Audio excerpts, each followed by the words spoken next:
Shalom a todos. La parashá semanal Jucat y Balak. La primera aliyá de números 19:1, 20 al 6.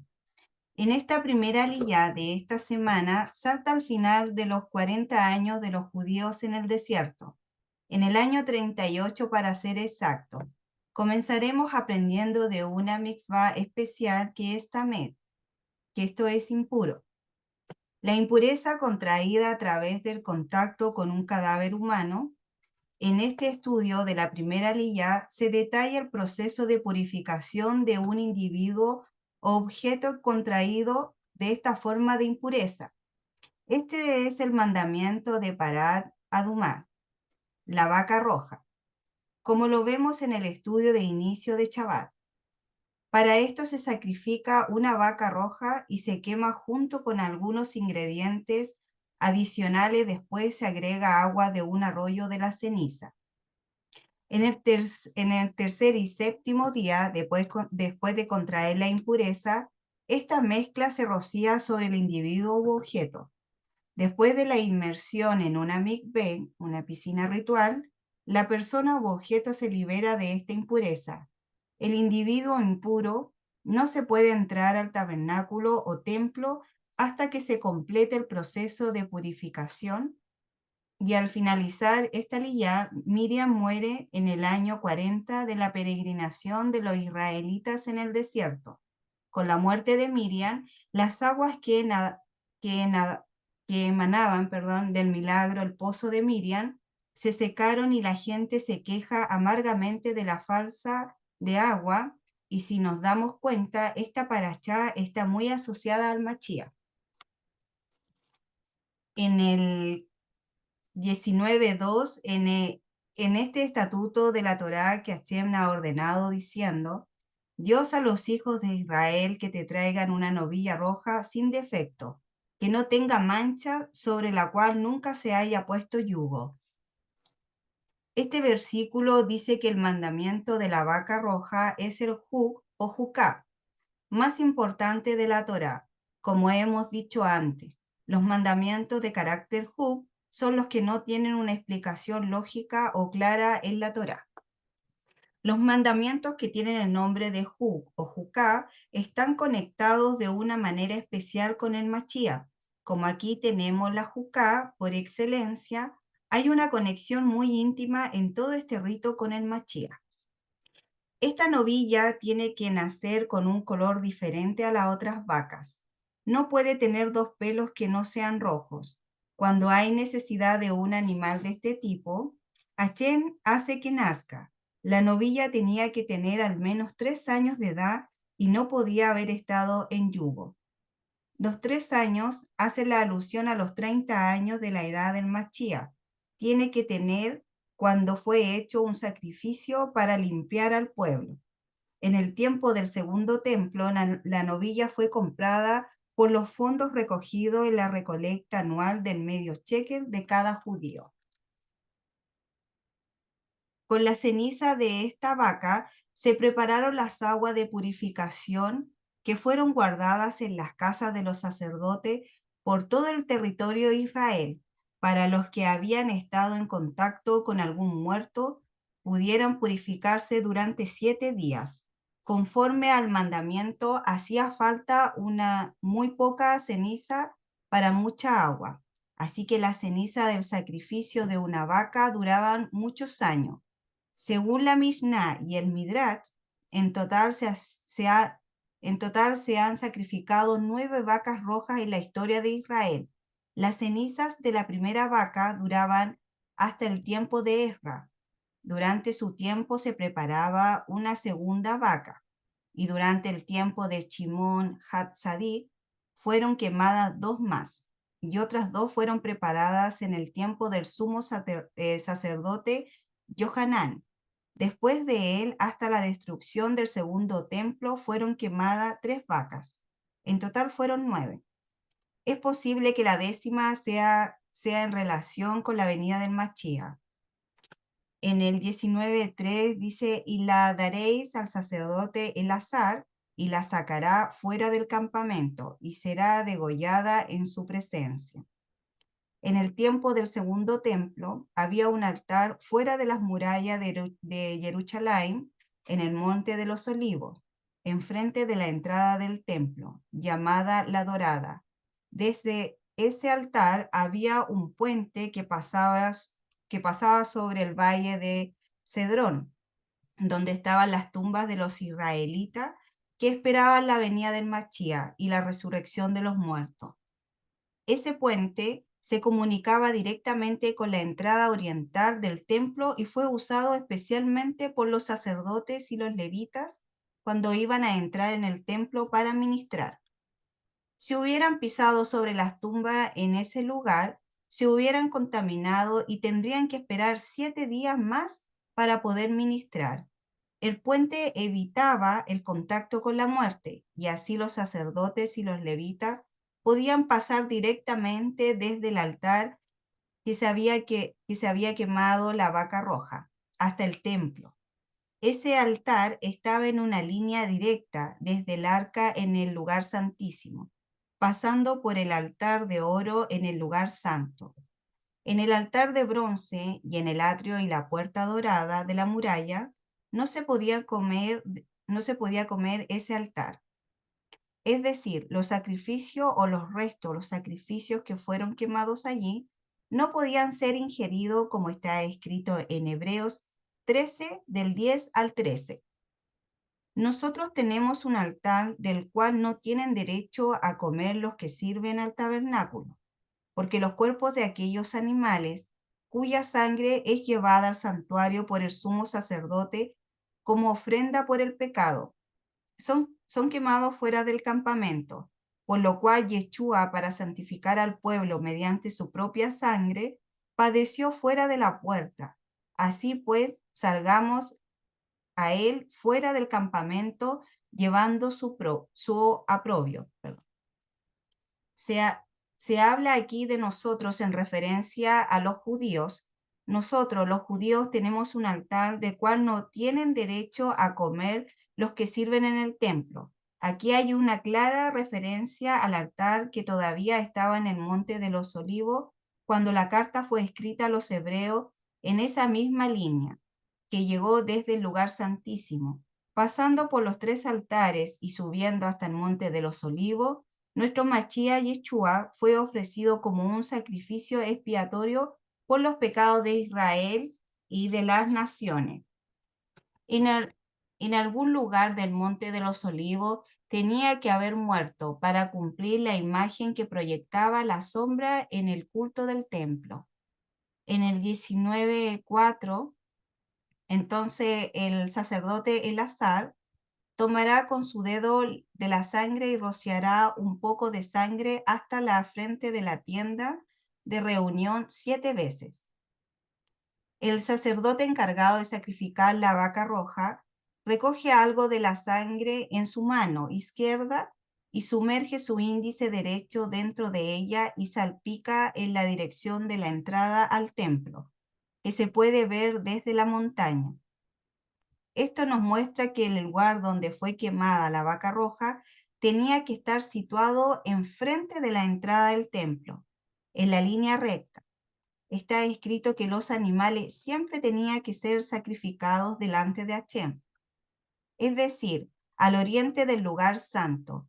Es como si el Eterno estuviera mirando desde el lugar santísimo, pasando por el velo y luego hacia afuera en dirección al occidente. Por lo tanto, también el sacrificio del Machía tenía que ser hecho delante de la entrada del templo en Jerusalén.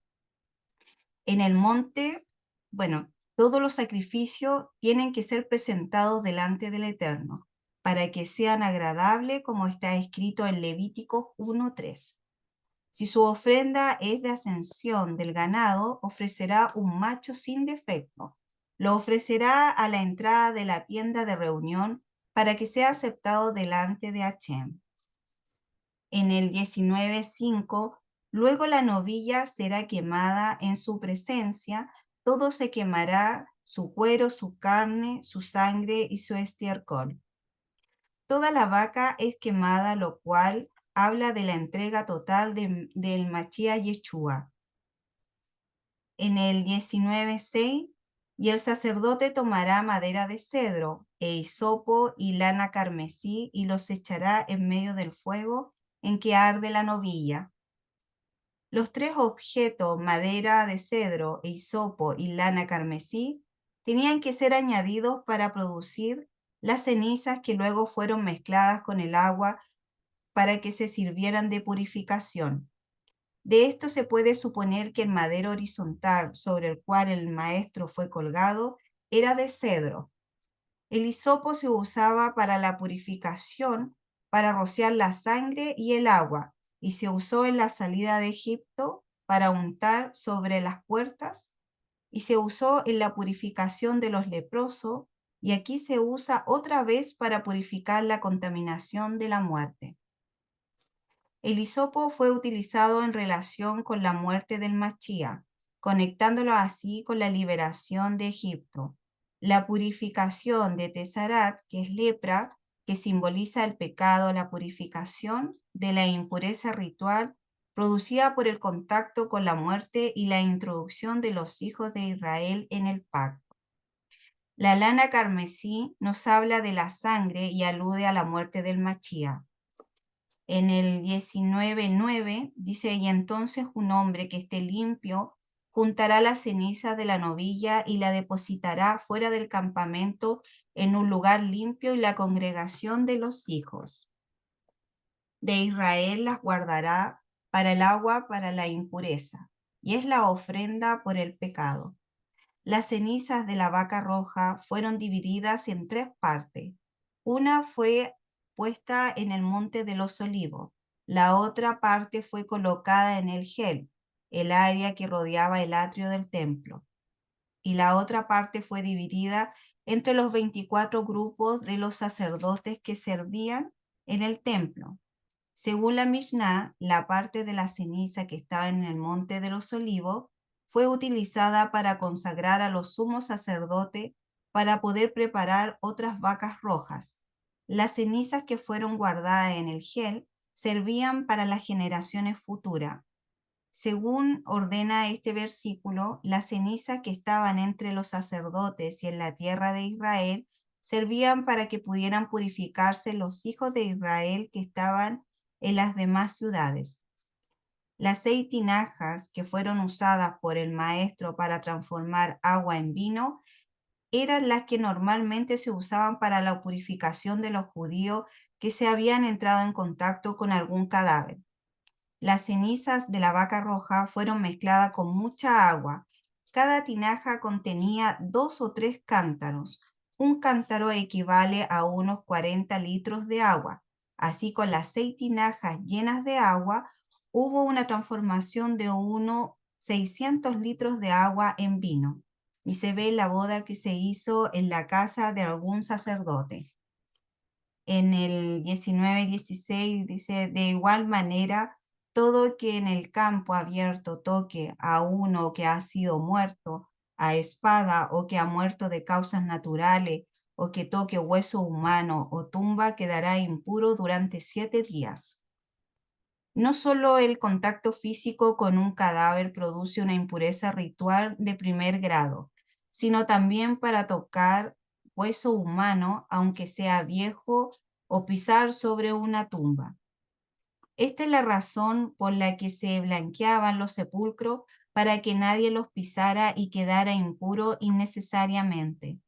Ese tipo de impureza ritual no es eliminada al menos que uno pase por una semana de purificación y sea rociado en el tercer día y en el séptimo día con el agua purificadora.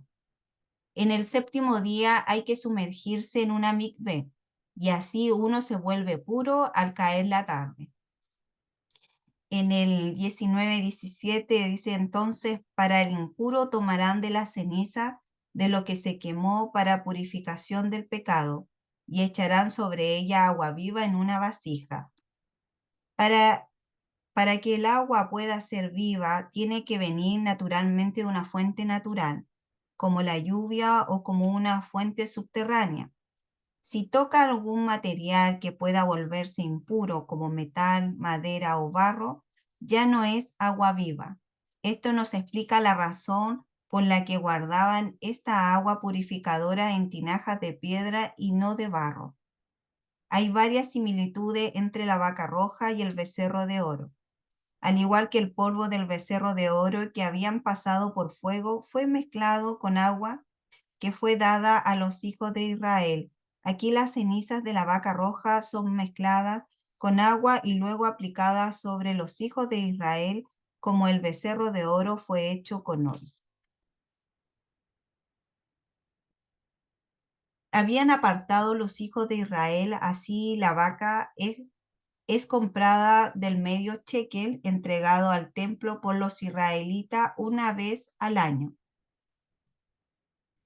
En el 19 dice, y entonces el puro rociará sobre el impuro al tercero y al séptimo día, y al séptimo día de la purificación de la impureza, y él lavará su ropa y se bañará en agua y quedará limpio al llegar la tarde. Solo un hombre ritualmente limpio podrá rociar sobre los otros para que sean purificados. Se necesita una semana para purificarse del efecto de la muerte.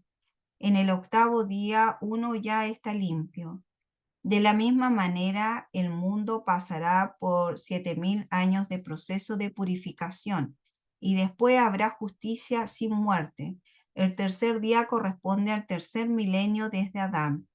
Cuando los hijos de Israel salieron de Egipto y recibieron la Torá que purifica, para el séptimo milenio vendrá el Machía para purificar, no solamente a los que han tocado los muertos, sino a los muertos mismos serán resucitados. Aquí se habla de dos momentos muy importantes en la historia, la primera y la segunda redención, en el tercer milenio y en el séptimo. En el 19:20 dice, pero el hombre que sea impuro y que no se haya purificado a sí mismo de su impureza, esta persona será cortada en medio de la asamblea, porque ha contaminado el santuario de Hashem. El agua para la impureza no se ha rociado sobre él, es impuro. La pena de caret solo cae sobre la persona que haya entrado en el santuario y en el estado de impureza. En el 19:21 dice, por lo tanto será estatuto perpetuo para ellos, y el que rocíe el agua para la impureza lavará su ropa, y el que toque el agua para impureza queda impuro hasta el atardecer. Todos los que estaban preparando la ceniza de purificación se quedaron impuros en el proceso de preparación. Sin embargo, en el versículo 19 habla del puro que tiene que rociar sobre el impuro en el tercer día y en el séptimo día. De ese versículo los sabios del Talmud interpretan que el que rocíe el agua purificadora no queda impuro. Por esto el versículo 21 se entiende como hablando del que porte el agua, del que toque el agua. El que no porta agua no obtendrá, una impureza más severa, de manera que incluso su ropa se quede impura. Por lo tanto, se necesita ser sumergida en una mikveh. El que solo toca el agua no necesita pasar su ropa por la mikveh. El que toque el agua purificadora se vuelve impuro. Esta es una aparente contradicción que no tiene explicación inmediata. Sin embargo, esto nos habla de Yeshua, que tomó nuestro pecado y nuestra muerte de manera que quedó impuro por causa de nuestra, para que nosotros podamos ser purificados por medio de él, como está en Primera de Pedro 1 y 2 como referencia. Según el previo conocimiento del Dios Padre, por la obra santificadora del Espíritu, para obedecer a Yeshua el Machía y ser rociados con su sangre, que la gracia y la paz os sean multiplicadas. Después de la resurrección, Yeshua el Machía tenía que pasar por los 7 cielos para así ser purificados de la impureza que había obtenido en la muerte y poder entrar en el lugar santísimo en el tabernáculo celestial. En Hebreos 4:14 y en Efesios 4:10, los 7 cielos representaban los 7 días de purificación después de haber estado en contacto con la muerte. De esa manera el Padre purificó a Yeshua en el momento de la ascensión, y como referencia en Zacarías 3, del 3 al 4. En el 20 del 1 al 2, los hijos de Israel, toda la congregación llegaron al desierto de Sin en el mes primero. El pueblo se quedó en Kadesh y ahí murió Miriam y allí la sepultaron. No había agua para la congregación y se juntaron contra Moshe y Aarón. Según el Talmud, Miriam murió el día 10 de Aviv a los 125 años. Después de la muerte de Miriam se secó el agua de la fuente. Según el Talmud y el Midrash, la fuente de agua que seguía a los hijos de Israel en el desierto fue dada por los méritos de Miriam. Cuando ahora ella se murió, se secó la fuente y el pueblo se quedó sin agua. Cuando Miriam murió, la fuente de agua que se había estado con los hijos de Israel tanto tiempo cesó.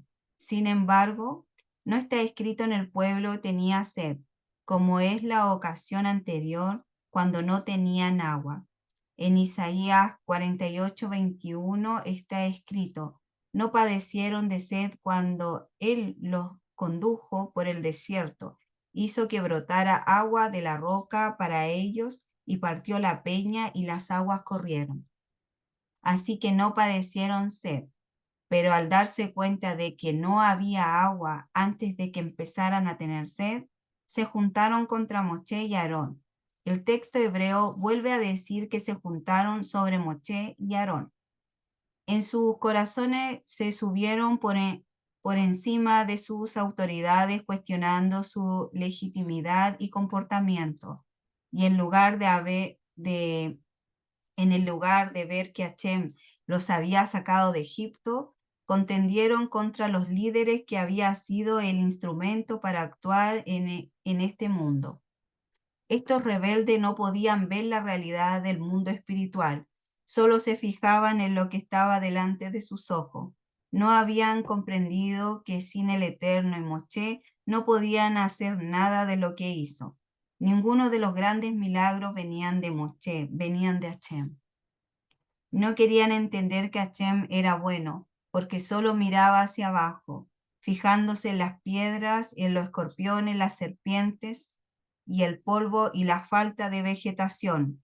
No daban gracias por el maná diario, porque el agua que habían recibido todo el tiempo hasta ahora de manera milagrosa, por la nube que les daba la sombra durante el día y el calor durante la noche, por el ángel que iba delante de ellos para guiarlos en el camino, por haber sido escogido como un pueblo santo, por la Torá escrita y la Torá oral que le estaban dando vida, por Moshe que era fiel en todo, por Aarón que expiaba por sus pecados, por el amor y el cuidado que recibían en todo momento de su Padre Celestial.